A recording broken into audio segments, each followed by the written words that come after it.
We're talking exploration with our next guest today. Catherine McLeod-Seltzer joins us here at the BMO Metals and Mining Conference. Catherine, thank you so much for being back on the show. Thanks, Daniela. It's great to be here. So here we are 1 year later since we spoke.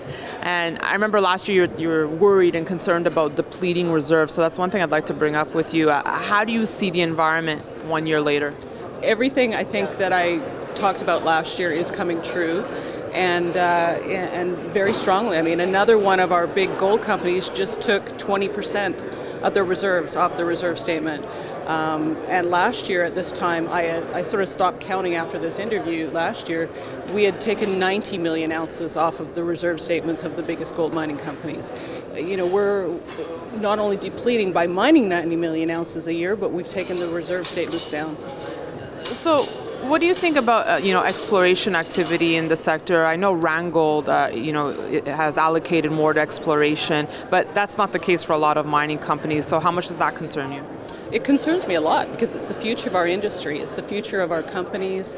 And if you're not replacing reserves, you are coming closer and closer to a finite end of life of your company. So last year you were planning to work on a few projects in the year. What do you have your eye on in 2016 besides finding some of the world's largest diamonds? Yeah, we've had a very exciting year at Lucara Diamonds.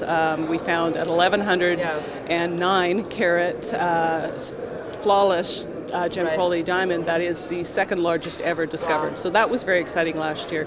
That project will continue to find some of the world's largest diamonds. That's just the nature of that deposit. But some of the things I'm working on elsewhere, Lowell Copper in Ecuador. Ecuador has been a little bit of a difficult place to do business for mining the last couple of decades, but they're coming around to wanting to see investment.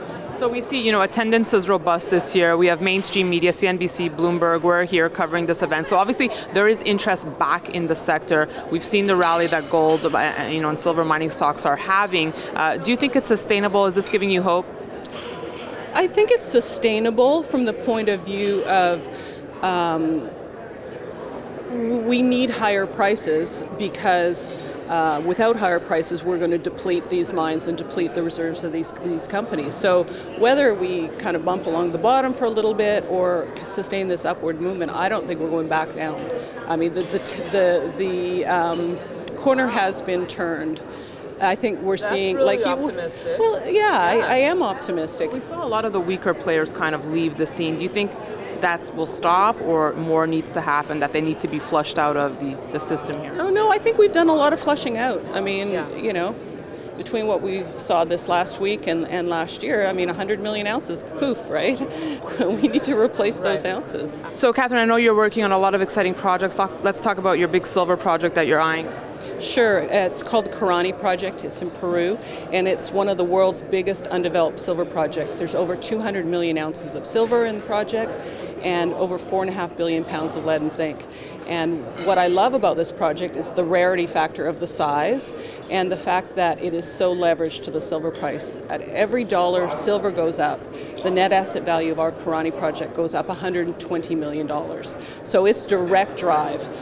So then I need to ask you, are you bullish silver? Do you think silver will keep moving up here?